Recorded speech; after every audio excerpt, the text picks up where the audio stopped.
Terima kasih Pak Rudi, luar biasa. Jadi yang paling eh, kena ya di saya sendiri, saya pribadi, bahwa kita nggak boleh bergantung, kita nggak boleh mengandalkan diri kita sendiri, pengalaman kita sendiri, kekuatan kita sendiri untuk atas dosa, tapi kita minta penyertaan Roh Kudus untuk selalu menyertai kita untuk berubah seperti itu. Jadi Pak Rudi, sudah banyak pertanyaan dari yang sudah kita kumpulkan di sini, namun kita hanya bisa memilih 3 pertanyaan, dan yang teratas dulu. Baik, di sini Pak ada yang menanyakan, tadi ada istilah dosa yang disengaja dan tidak disengaja. Bagaimana contoh dan apakah sifatnya fatal bila melakukan dosa tidak disengaja? Mohon dijawab Pak. Baik, terima kasih.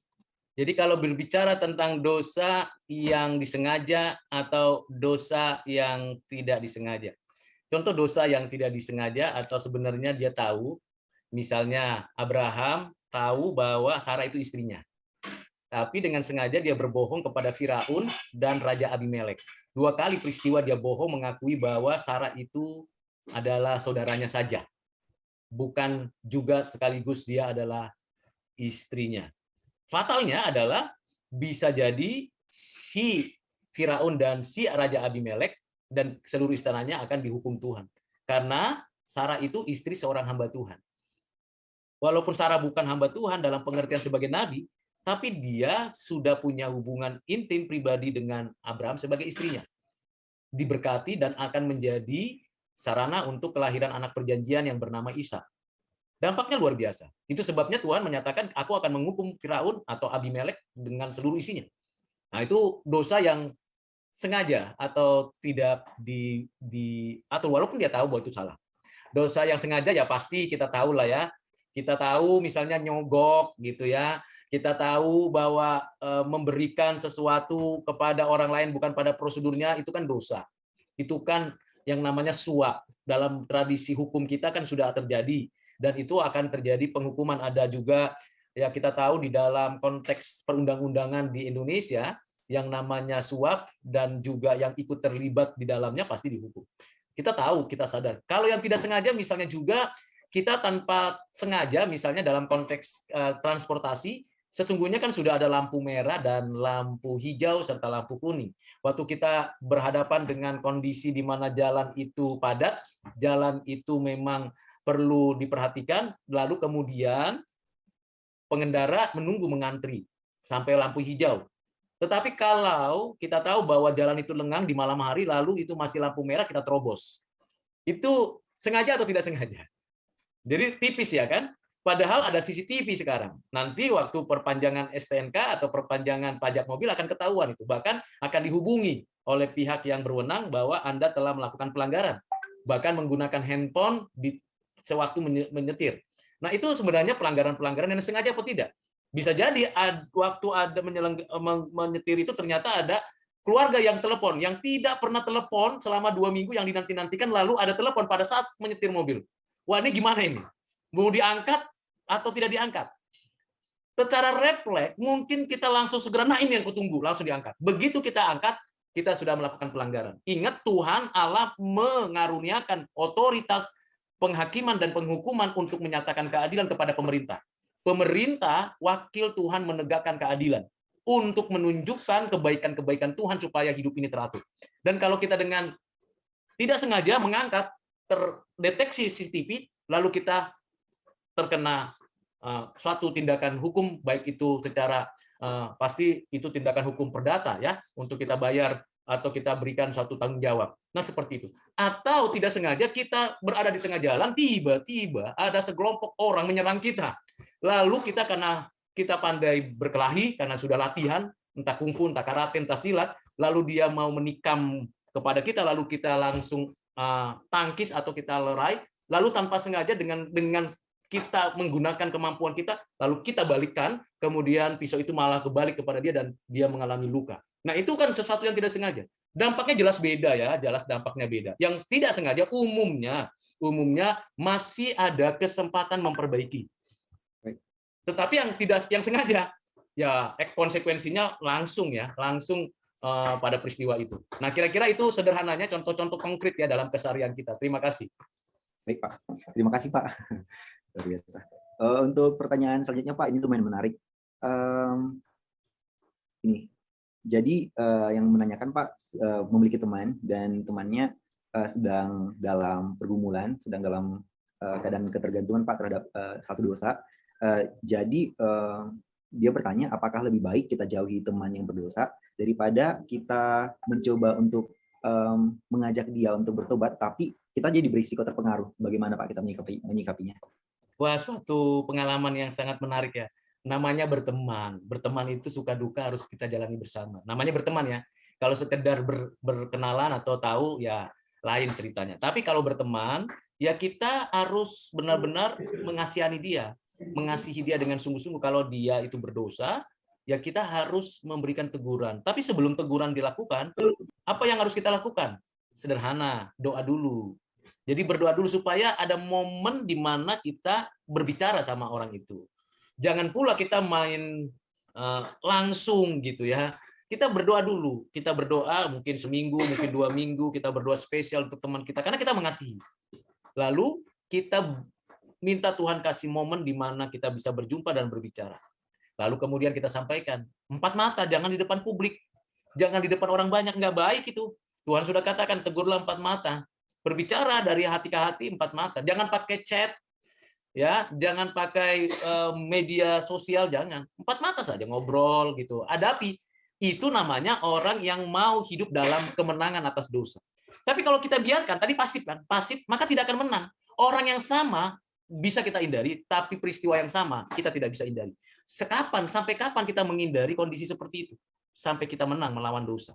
Jadi prinsipnya apa? Pertama, dengan sikap hati penuh belas kasihan. Kedua, berdoa terus-menerus atas orang itu. Ketiga, katakan dengan sejujurnya, dengan pendekatan yang sangat humanis, 4 mata, lalu berbicara dari hati ke hati. Memang ada 2 kemungkinan yang terjadi. Yang pertama ditolak mentah-mentah, lo so suci, so hebat, segala macam. Yang kedua dia akan mengatakan, ya saya akan usahakan, saya pertimbangkan. Nah, apapun respon dari teman kita ketika kita itu menyampaikan kebenaran dengan tulus hati, jangan putus pertemanan karena itu. Nah, itu penting ya. Jadi, saudara-saudara, banyak sekali persoalan di dalam kehidupan kita. Kita punya kekurangan juga, bukan? Jadi jangan karena orang lain punya kekurangan seolah-olah kita lebih suci dari mereka. Tidak. Kita sama. Dengan menyatakan kita sama, tapi bedanya apa? Kita punya kuasa, kita punya otoritas, kita punya kekuatan untuk menang atas dosa. Oleh siapa? Oleh Roh Kudus. Seperti itu. Dengan demikian, kita menjadi orang-orang yang lebih dari pemenang. Oke, kira-kira itu ya. Silakan. Terima kasih, Pak. Ya, Pak, ini ada lagi pertanyaan yang menarik juga. Dia bertanya, Pak, apakah penebusan hanya berlaku sekali? Apa yang terjadi apabila saya kembali melakukan dosa? Apakah karya keselamatan akan hilang atas saya? Mohon dijawab, Pak. Wah, menarik ya. Pertama, penebusan Kristus 1 kali. Lain dengan korban-korban binatang yang dipersembahkan oleh orang-orang Yahudi di zaman Perjanjian Lama. Dosa mencuri, oh kambingnya kecil saja. Dosa berzina, oh itu mesti kambing, domba, lembu semuanya. Siapa yang jadi peternak di dunia sekarang ini semua kalau berdosa, lalu bagaimana memotongnya? Lalu bukankah begitu banyak bau amis di bait Allah nantinya? Lalu siapa yang akan ke bait Allah? Tiap tahun kah? Tiap minggu? Kalau tiap tahun berapa kambing yang kita bawa ke bait Allah untuk disembelih? Wah, sangat-sangat rumit, bukan? Sangat rumit. Itu sebabnya itu hanya sebagai simbolik berkali-kali, berulang-ulang sebagai contoh bagi orang Israel sebagai umat Tuhan. Tetapi ketika di dalam Kristus itu 1 kali. 1 kali untuk selamanya. Maka penebusan Kristus itu untuk mengampuni segala dosa. Dulu, sekarang, akan datang. Nah, kalau kita sudah tahu bahwa kita orang Kristen yang ditebus oleh Kristus dan mendapatkan pengampunan, janganlah kita sengaja untuk berulang-ulang berdosa. Dan kalaupun misalnya tadi ada yang tidak disengaja, kita harus mengetahui dan mengerti bahwa ketika kita masih berdosa, Kristus sudah mati bagi kita. Roma pasal 5 ayat 8 dituliskan demikian. Akan tetapi Allah menunjukkan kasih-Nya kepada kita oleh karena Kristus telah mati untuk kita ketika kita masih berdosa. Ketika kita masih berdosa, Kristus sudah mati dulu.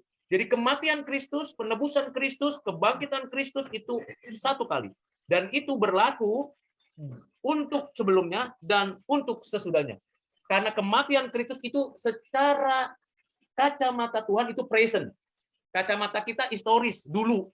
Kacamata orang dulu belum, karena Yesus belum mati. Tapi kacamata Tuhan, pandangan Tuhan, seluruh yang ada di dalam historis itu present.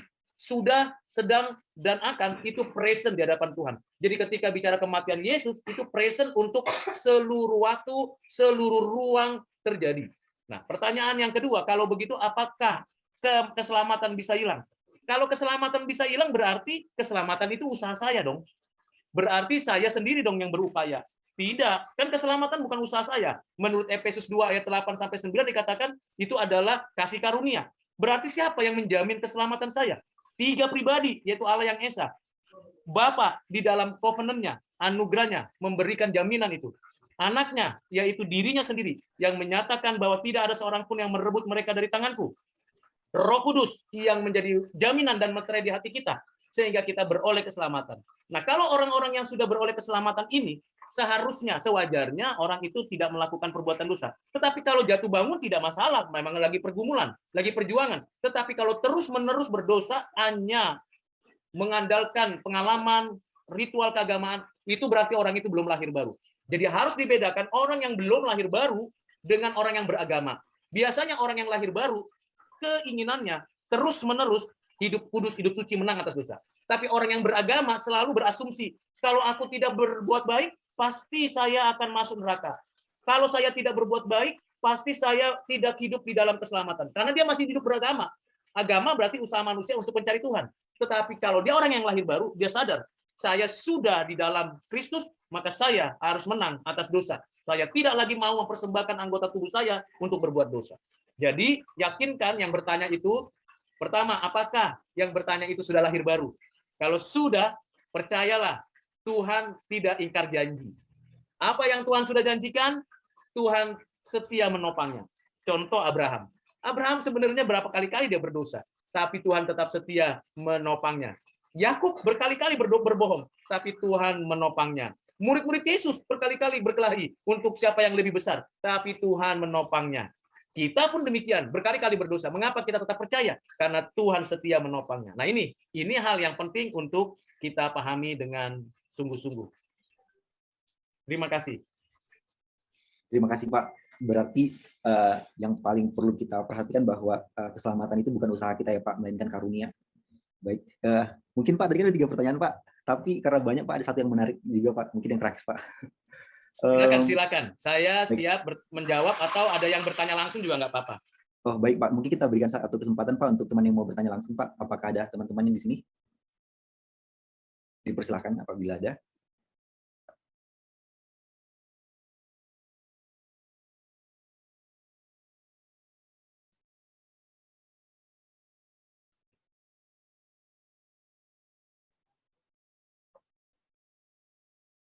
Baik, kita sepertinya lebih senang secara anonim ya, Pak. Jadi kita tadi share linknya secara anonim, Pak, seperti itu. Ya, Pak, pertanyaannya seperti ini. Apakah yang menerima keselamatan hanya orang yang beridentitas beragama Kristen atau seorang yang menerima Kristus? Wah, pertanyaan yang sangat menantang dan menarik ya. Keselamatan itu kan anugerah. Berdasarkan apa anugerah itu? Berdasarkan ketetapan Allah. Ketetapan Allah itu misteri. Ketetapan Allah itu tidak ada seorang pun tahu secara utuh detailnya. Itu kan di dalam kekekalan. Sementara kita di dalam sejarah yang mungkin hanya satu titik di hadapan Tuhan.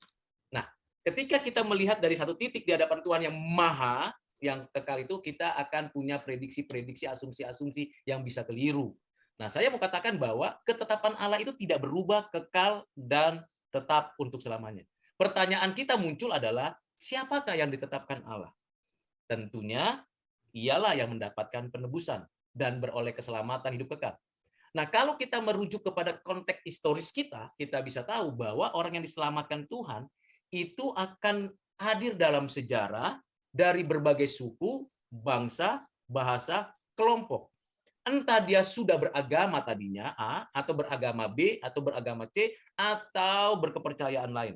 Pada momen dalam hidupnya, ia akan ditarik oleh Tuhan untuk percaya kepada karya Kristus dan mengalami suatu penebusan yang aktual di dalam hidupnya. Jadi apakah yakin, apakah ada orang yang beragama, quote and quote, beragama Kristen atau Kristiani, benar-benar beroleh keselamatan? Tidak ada yang tahu apakah orang itu beroleh keselamatan atau tidak, tetapi kita bisa wujudkan, buktikan dengan pengujian buahnya. Dari buahnya lah engkau tahu orang itu sudah beroleh keselamatan atau tidak. Apa buahnya? Ya tentu buah karakter, buah penginjilan, buah pelayanan, buah kasih dinyatakan dia dalam hidupnya. Dari mana kita tahu bahwa kita itu memang orang yang beroleh keselamatan? Dengan mulut kita mengaku, dengan hati kita percaya. Kita sudah mengakui dengan pengakuan iman, bukan secara ritual di gereja, tetapi secara utuh dalam kehidupan kita. Bagaimana kita meyakini bahwa kita orang yang diselamatkan? Kita makin hari makin peka terhadap dosa, makin peka terhadap kebenaran, makin peka terhadap penghakiman, karena Roh Kudus menginsafkan kita atas dosa, kebenaran, dan penghakiman. Sehingga hidup kita makin bermakna dan bermanfaat. Jadi, apakah ada di antara orang yang beragama Kristen dan yang beragama Kristiani itu adalah orang yang tidak percaya, orang yang tidak diselamatkan? Saya mau katakan, bisa jadi ada. Tapi apakah ada orang-orang yang ditetapkan Tuhan yang sementara masih berada di agama dan kepercayaan lain? Saya katakan pasti masih ada. Sehingga hal yang terjadi dalam fenomena yang kita lihat sekarang di media sosial, terutama di YouTube yang kita bisa dengar dan saksikan, ada orang yang pindah agama dari Kristen atau Katolik ke agama yang lain. Bagi saya itu tidak perlu mengagetkan. Kenapa? Bisa jadi dalam proses hidupnya, dan bisa jadi dia bukan orang pilihan. Jadi dia beragama, tapi dia bukan orang pilihan. Silakan aja pindah-pindah kemana-mana, pindah itu hak kebebasan manusia kok. Mau pindah agama A, mau pindah ke agama B, mau pindah ke agama C, bahkan mau ateis pun, itu kebebasan manusia. Ketika dia tidak mempercayai karya Kristus, berarti sampai hidupnya meninggal, sampai dia meninggal, berarti dia bukan orang pilihan. Nggak usah repot kita mengurus itu. Begitu juga ketika ada orang yang dari agama lain, kepercayaan lain, terus pindah ke Kristen, terus tiba-tiba kita heboh tepuk tangan, lalu kita kasih ke YouTube. Nggak usah, jangan terburu-buru, jangan terburu-buru. Kita expose orang itu. Alkitab sudah mengatakan jangan berikan dia kesempatan dulu bersaksi. Kenapa? Karena dia belum mengalami Tuhan. Dia hanya tahu, punya momen di mana dia berjumpa dengan Tuhan karena peristiwa-peristiwa tertentu, tapi dia belum diuji, belum dewasa, belum pantas menjadi pendidik, pengajar dalam keimanan. Boleh saja bersaksi, saya tadinya agama ini lalu jadi pindah jadi Kristen karena Tuhan menyembuhkan saya dapat rezeki dan segala macam. Saya orang seperti itu tidak cepat-cepat saya katakan orang ini orang percaya. Kenapa? Uji dulu bertahun-tahun. Karena pada waktunya nanti terlihat, oh ternyata orang ini hanya urusan rupiah, urusan jabatan. Begitu juga kalau ada orang pindah agama dari Kristen ke agama lain, tunggu dulu sampai akhir hidupnya. Jangan-jangan di akhir hidupnya dia akan nyesel. Dia balik lagi kepada Tuhan. Mungkin nggak? Mungkin. Karena momen pertobatannya baru di akhir hidupnya. Nah, kira-kira begitu. Jadi jangan cepat-cepat kita mengambil kesimpulan atas ketetapan Allah, karena kita hanya satu titik di hadapan Tuhan yang maha luas, yang maha besar, yang maha kuasa. Tugas kita cuma satu, praktekkan kebenaran Tuhan dalam hidup kita. Kalahkan dosa dengan kuasa dan kekuatan Roh Kudus. Kira-kira begitu jawaban saya, singkat, padat, jelas, to the point. Baik Pak, terima kasih banyak. Terima kasih juga. Baik Pak, supaya supaya genap ya, tapi nggak genap juga. Jadi kita tambahin satu pertanyaan, boleh ya Pak ya? Iya, ini ada Pak Andri nanya nih. Pak. Izin kita persilahkan. Ya, terima kasih Pak Rudi. Itu tadi firman-Nya sangat menguatkan dan tegas banget tentang dosa gitu ya. Itu sebagai firman Tuhan yang kuat. Ada satu pertanyaan dari saya, mungkin boleh ya Pak langsung gitu. Boleh aktifkan videonya supaya saya bisa lihat wajahnya. Udah Pak, aktif Pak. Oh gitu ya. Ya. Oke. Ada Pak. Ya, jadi pertanyaannya ada kawan saya Pak agnostik gitu ya. Dia tuh bilang hidup itu hanya satu kali, dia nggak percaya hidup setelah kematian. Nah, jadi kan dia mungkin agak rancu pandangan dia terhadap dosa gitu ya Pak. Mungkin cara kalimat pembuka atau sederhana diskusinya seperti apa gitu untuk orang seperti ini, gitu aja Pak. Baik, Saudara Andri, agnostik. Pertanyaannya simpel, dia ngerti nggak sih agnostik? Jangan-jangan nggak ngerti agnostik. Agnostik itu kan suatu filsafat. Tertukar mungkin gitu ya Pak, yang tidak percaya Tuhan itu apa ya? Ateis itu ya, ateis kali ya. Tapi kalau agnostik saya mau katakan begini, agnostik itu suatu ateis. Oh ya, sorry Pak. Oke. Agnostik itu suatu kepercayaan atau suatu filsafat yang berkaitan dengan ketuhanan. Jadi dia tidak meyakini adanya Tuhan secara subjektif. Dia mengakui adanya Tuhan, tapi Tuhan yang mana dia tidak mau jadikan itu Tuhanku gitu. Entah dia mengakui ada di dalam Islam, Buddha, Hindu, Katolik, Protestan, atau agama-agama lain, kan ada 4.000 agama di seluruh dunia. Ya, jadi dia percaya semuanya ada. Jadi dan mengakui itu, tapi dia tidak mau menarik itu menjadi sebuah keyakinan bergantungnya dia. Mengapa? Biasanya orang seperti itu kecewa terhadap kepercayaan keagamaan. Ngelihat tokoh-tokoh agamanya, ngelihat tata aturan gereja atau agamanya, kecewa. Ah, masa ikut ini begini, ikut ini begini, ikut begini. Saya mau katakan tidak ada yang sempurna dalam kehidupan ini. Andai kata pun misalnya ada gereja yang sempurna, andai kata pun ada gereja yang sempurna, terus kita ingin masuk supaya kita masuk ke dalam gereja yang sempurna, akhirnya gereja itu jadi tidak sempurna karena kita masuk ke dalam gereja itu. Ngerti maksud saya? Karena tidak ada yang sempurna. Jadi orang-orang agnostik itu biasanya selain kecewa, dia punya rasionalitasnya dipakai. Jadi rasional. Kalau Tuhan ada, mengapa masih ada penderitaan? Kalau Tuhan ada, mengapa masih ada sakit penyakit? Di mana Tuhan ketika COVID-19 muncul? Wah, pertanyaan-pertanyaan yang eksistensialis, pertanyaan-pertanyaan yang sangat relevan dalam konteks kekiniannya. Lalu pertanyaan itu kan bisa kita ajukan dengan pertanyaan, kalau Tuhan ada, pertanyaan ini nggak akan dinyatakan, saya bilang gitu kan misalnya. Kita bisa tanya langsung. Nah, dengan pendekatan-pendekatan apa kita masuk ke sana? Yang pertama bagi saya adalah tetap jadikan dia teman dulu, friend. Ya, sahabat, ya kan. Lalu dalam prosesnya kita diskusikan, biasanya mereka ingin sekali membuktikan keimanan kita. Jadi kita konsisten lakukan itu. Jadi jangan cepat-cepat langsung kita cerita tentang Yesus. Karena dia sudah tahu. Dan dia bisa search di internet.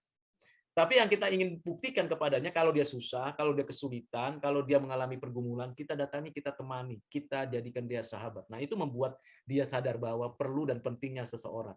Yang kedua, ada momen-momen tertentu di mana kita diberi kesempatan berdialog dengan dia dan dia mau menanyakan sesuatu. Sampaikanlah apa adanya. Jangan dibuat-buat, jangan dikarang-karang. Kalau kita nggak ngerti. Kalau kita paham, sampaikan. Kan ada orang yang merasa ngerti, tapi dia sebenarnya nggak ngerti. Kalau ditanya, apa itu alat Tritunggal? Wah, kalau kita nggak pernah belajar, lalu cerita itu alat Tritunggal seperti ini. Makin kita jelaskan karena kita nggak ngerti, makin kacau, makin dia tidak mau terima apa yang kita nyatakan. Nah, ini harus hati-hati.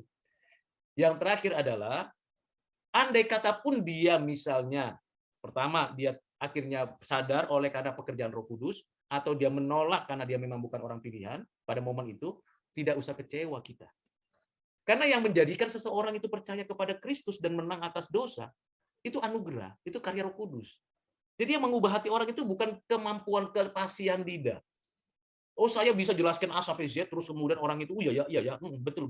Terus percaya nggak? Enggak. Kenapa? Karena memang yang mengubah hati orang itu bukan kepandaian kemampuan kita, memang kita punya otoritas, kuasa, dan kekuatan dalam menjelaskan, karena kita diberikan akal budi untuk bisa menjelaskan secara sistematis, konstruktif, tetapi hati orang itu bukan kita yang mengubah.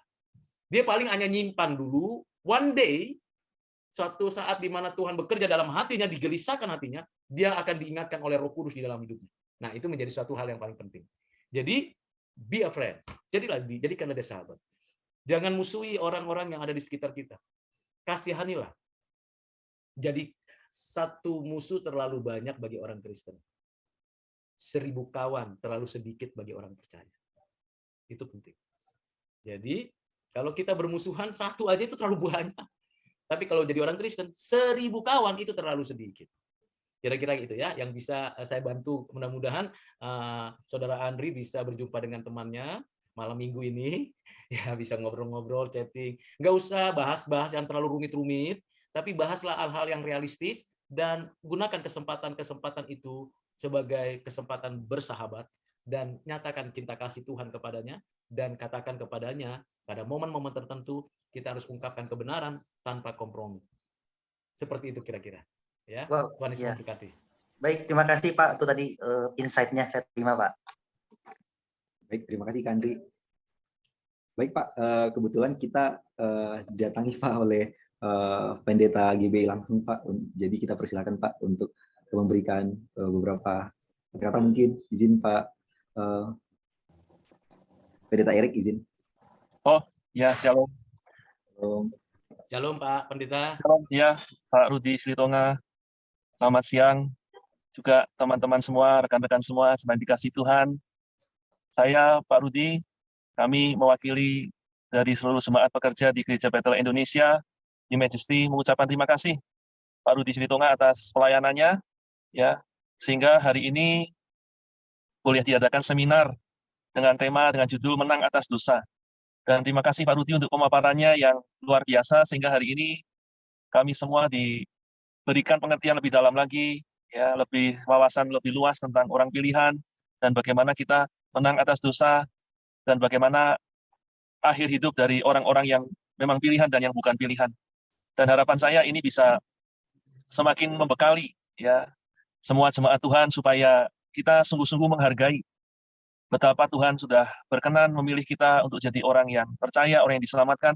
Dan karena itu kita bersungguh hati ya untuk dalam hidup ini kita selalu sadar tentang 3 hal tadi, tentang dosa yang harus kita jauhi dalam kehidupan kita, tentang kebenaran yang harus kita semakin mengerti dan kita lakukan dalam kehidupan kita, dan juga kita harus sadar bahwa nantinya kita akan berhadapan berdiri di hadapan Tuhan untuk mempertanggungjawabkan segala sesuatu dalam kehidupan kita, dan kita berdoa biar kita semua terima upah yang dijanjikan Tuhan. Karena itu terima kasih sekali dengan momen-momen seperti ini, ada seminar-seminar, ada pemaparan ya dari hambanya yang dipakai Tuhan, baik dalam pelayanan maupun dalam dunia pendidikan, luar biasa Pak Rudi, biar semakin memperdalam pengertian kita dan terutama mengingatkan untuk kita semakin bersungguh-sungguh. Sehingga setiap hari kita menjaga langkah hidup kita. Karena seringkali kalau kita nggak diingatkan tentang 3 hal tadi, tentang Tuhan, kita kadang-kadang dengan mudahnya tertarik kepada dunia, kenikmatan dunia, daya tarik dunia. Tapi kalau kita selalu diingatkan tentang hal-hal tadi, maka itu akan membuat kita semakin berhati-hati dalam kehidupan ini. Dan terima kasih dengan adanya seminar ini menjadi bagian ya yang Tuhan pakai, yang Tuhan turut bekerja sehingga Tuhan menjaga kita, mengingatkan kita untuk lebih sungguh-sungguh dalam kehidupan kita. Ya, dan sekali lagi saya mengucapkan terima kasih kepada Bapak Rudi Silitonga atas pelayanannya di seminar ini. Ya, sungguh luar biasa memberkati dan saya berdoa biar Pak Rudi boleh dipakai Tuhan lebih lagi. Ya, baik dalam dunia pelayanan maupun dalam dunia pendidikan supaya semua anak-anak Tuhan, jemaat Tuhan dijaga dalam hidupnya sehingga semuanya boleh berjalan dalam kebenaran dan bersungguh hati kepada Tuhan. Terima kasih buat semua saudara-saudara yang terlibat dalam seminar ini. Ya, bersyukur untuk kesempatan yang Tuhan berikan dan mari sama-sama kita lebih sungguh-sungguh kepada Tuhan. Ya, baik, mungkin itu yang saya sampaikan. Sekali lagi, terima kasih buat hambanya, Bapak Dr. Andes Rudi Silitonga, MA, MTH. Terima kasih buat pelayanannya, pemaparannya. Tuhan memberkati Bapak lebih lagi dan juga Tuhan melindungi, memberkati kita semua. Shalom. Saya Amin, kembali. amin. Ya. Terima kasih. Terima kasih Pak Pendeta Erik. Terima kasih Tuhan memberkati. Terima kasih. Ya, saya kembalikan kepada host, silakan. Ya. Baik, untuk sesi pertanyaan sudah selesai Pak. Terima kasih kami ucapkan. Selanjutnya akan saya serahkan kepada Sepi.